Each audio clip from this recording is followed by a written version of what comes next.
All right. Certainly, thanks to the fans and students who came out. I wish we'd have played better for them. And today we got beat by a better football team, and we got beat by a better football program. So against Clemson, you got to play really well. Those 2 turnovers in the first half that led to touchdowns really put us in a deep hole. And again, they're a really good program. So we know when we play them, there's a small margin of error.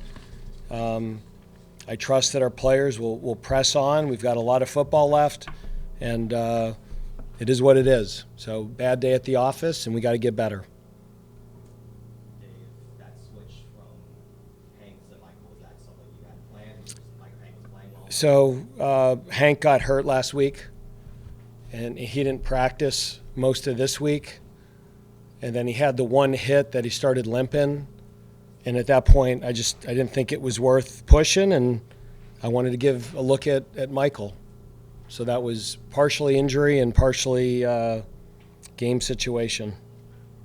Dave, some of the ways that they moved the ball, do you have a sense of whether that was what they were doing or who it was being done against? I mean, Connor, you've watched us all year, right? I mean, it's what we got to do right now to protect our secondary makes it really hard to defend the run. So let's try to keep balls in front of us and not give up posts and go routes. And when you do that, you thin yourself out. Now, having said that, we miss tackles. We're choosing to die the slow death. And, we're just, we didn't have Capone again this week, and Jamari was hurt, and then CD got hurt. And, Zamari hasn't played corner in I don't know how long. He's a nickel for us. We had to move him to corner. We moved a receiver to corner. And, we just, we're just really thin there.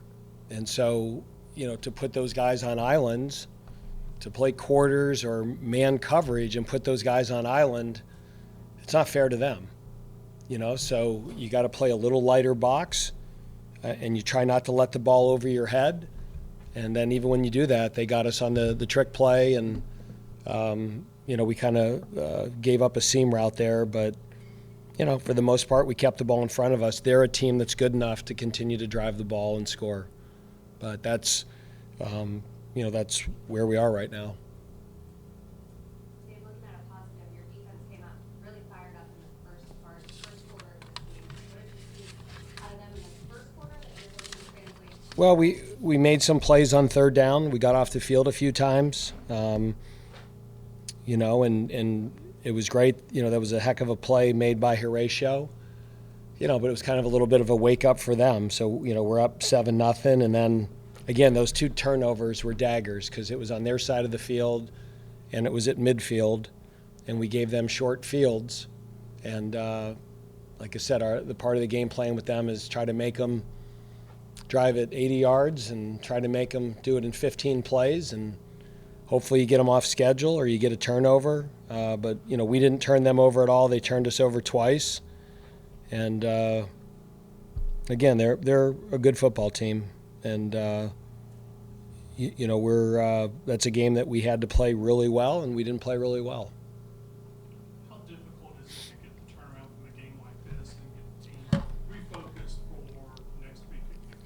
I mean, it's football, Les. I mean, we had a huge win last week, and we had to get them refocused for this game. And, every week's its own season. So I'm not too concerned about that. I think again, the execution level, all that, our guys play hard. Even at the end, there's no quitting them. They play really hard. So I have no issues with the effort. We just we ran into a really good football team today, and we were, not up for the challenge across the board. From a macro perspective, when you look at the shortage at corner, I know you had the 2 departures in the secondary during the offseason to the NFL. You had the late transfer out the portal. Is there like a macro level where something's gone awry to where you don't have enough to kind of backfill and get some guys developed? again, when you report this answer, please context it with the question. Okay? So it is really difficult to fix those problems without money. So, we got some guys that would give us depth. There was a lot of players that we tried to recruit, that we wanted, that we couldn't afford. And we knew going into the season, I said, when we lost those 3 guys, we knew those were 3 big losses. And again, I didn't think we could keep both of the guys in the back end. My hope was that we could keep one of them, and I really believe if you keep one, then the other kid stays. And it's a hard hole to fill in the summer, So, we went into the year knowing that that was a concern. And, if you break us down, we're pretty good at a lot of other spots.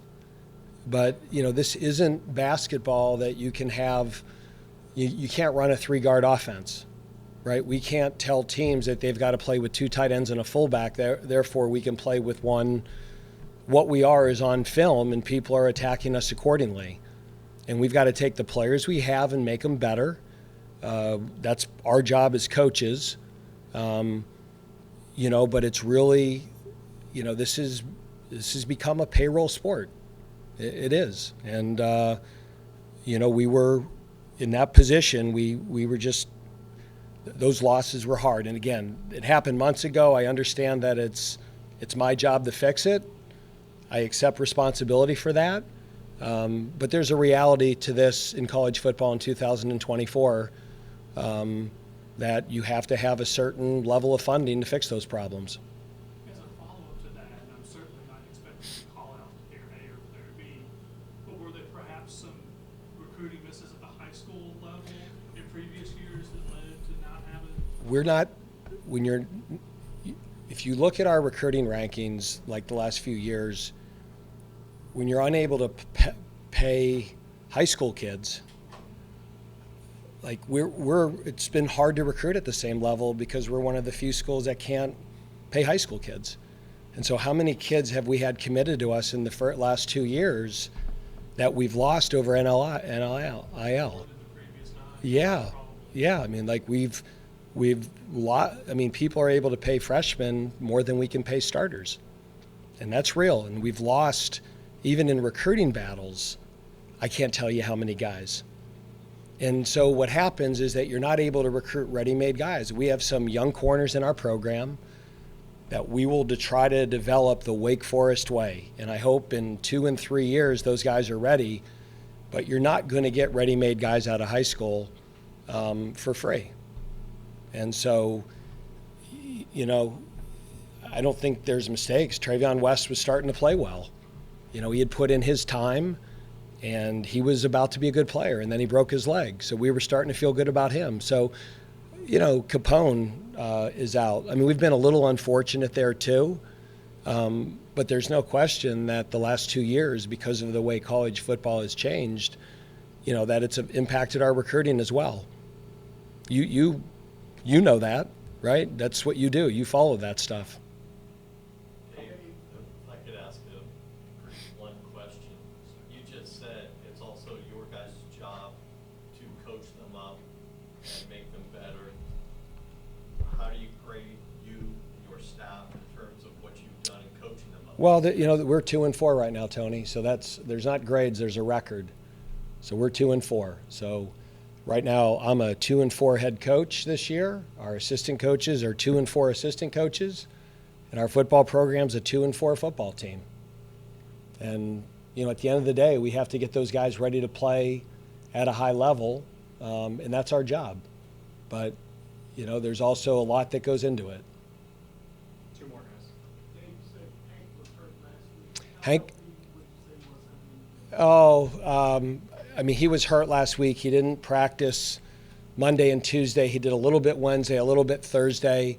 He wanted to go, and then he had that one play that he started limping, and I just said, he's not healthy. Let's not, and we weren't blocking him real well.